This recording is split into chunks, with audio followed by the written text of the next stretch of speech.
నమస్తే, welcome to Jabardasth TV Mahabubabad TV. తెలంగాణలో ఓ ప్రతిష్టాత్మక నియోజకవర్గానికి కేంద్రం ఆ పట్టణం. దక్షిణ మధ్య రైల్వేలో ఓ ప్రధాన కూడలి తాజాగా పురపాలకంగా కూడా రూపాంతరం చెందింది. రాష్ట్రానికి ఓ మంత్రి కూడా ఇక్కడి నుండి ప్రాతినిధ్యం వహించారు. ఇంతటి ఘన చరిత్ర కలిగిన ఈ ప్రాంతం పేరు డోర్నకల్. మహబూబాబాద్ జిల్లాలో ఓ కీలక మండలం.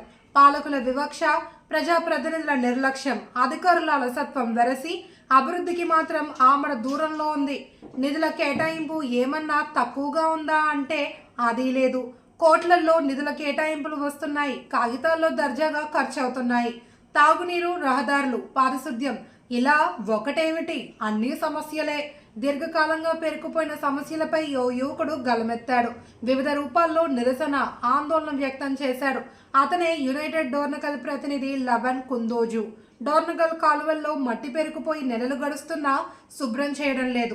ఎన్నోసార్లు పాలకుల దృష్టికి తీసుకువెళ్లినా ఫలితం లేకపోయింది. దీంతో వినూత్న నిరసనకు శ్రీకారం చుట్టాడు.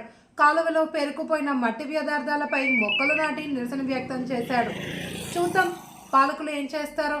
కనీసం ప్రజాప్రతినిధులైనా పట్టించుకుంటారో లేదో. యునైటెడ్ డోర్నకల్ ప్రతినిధి లవన్ కుందోజు ఆవేదన తీరుతుందో లేదో వేచి చూడాల్సిందే.